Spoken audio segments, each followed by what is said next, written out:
Pelatih Kuda Kesayangan Raja, karya Widya Suwarna. Raja memiliki kuda putih yang sangat istimewa.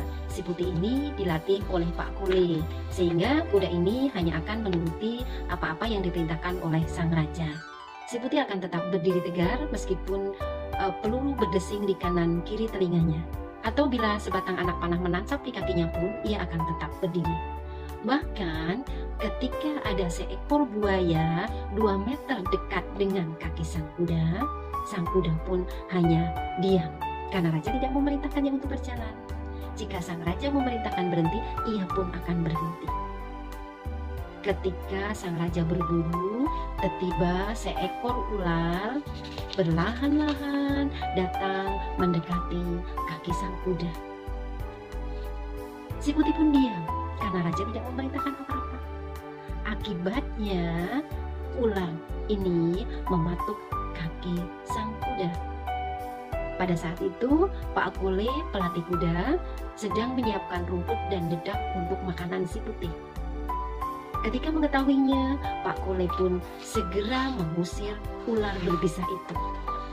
Pak Kule datang membawa parang dan mengusir ular. Namun naas, nyawa si putih sudah tidak bisa tertolong lagi.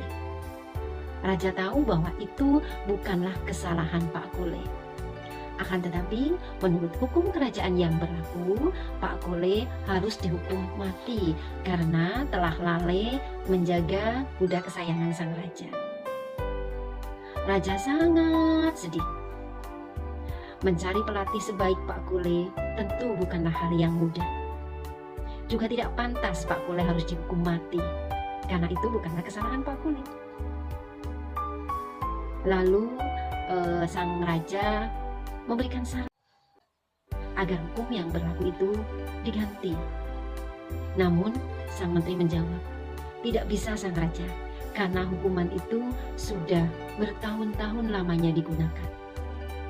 Akhirnya raja meminta para menterinya untuk berunding, untuk bermusyawarah dan menentukan apakah layak Pak Kule itu dihukum mati.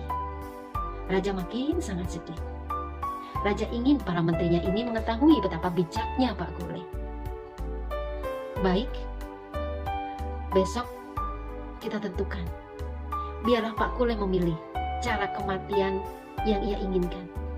Kita tidak perlu menyediakan tiang gantungan. Siapa tahu ia punya ide yang lain, usul sang raja kepada menterinya. Para menteri pun setuju dengan usulan sang raja. Lalu keesokan harinya, pada saat penentuan hukuman, Pak Kule jalan mendekat kepada sang raja. Terlihat di sana tiang gantungan sudah disiapkan. Sang raja pun bertanya kepada Pak Kule, "Pak Kule, jawab pertanyaan ini dengan jujur ya. Kematian yang bagaimana yang Bapak inginkan?" Tanya sang raja. Pak Kule pun menjawab, "Kematian yang sesuai waktu yang ditentukan oleh Tuhan, bukan yang diputuskan oleh manusia.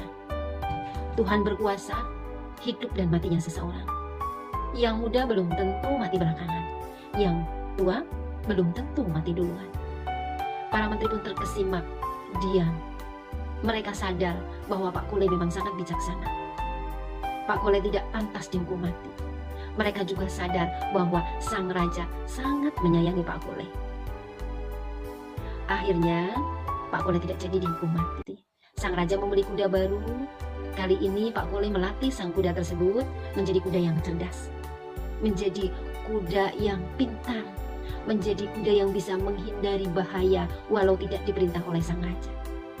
Demikian dongeng Pelatih Kuda Kesayangan Raja, karya Widya Suwarna. Hikmah yang bisa kita petik dari dongeng ini adalah, sebelum memutuskan hukuman, alangkah sebaiknya bermusyawarah terlebih dahulu dengan hati yang jernih. Jangan menghukum seseorang yang tidak bersalah dan jadilah pemimpin yang adil. Beri kesempatan kepada seseorang untuk berpendapat. Jadilah pribadi yang merdeka, pribadi yang mandiri, pribadi yang cerdas, pribadi yang tidak tergantung kepada orang lain, pribadi yang tidak mudah diatur oleh orang lain, dan pribadi yang mampu menghindari apabila terjadi bahaya mengancam pada dirinya. Terima kasih. Assalamualaikum warahmatullahi wabarakatuh.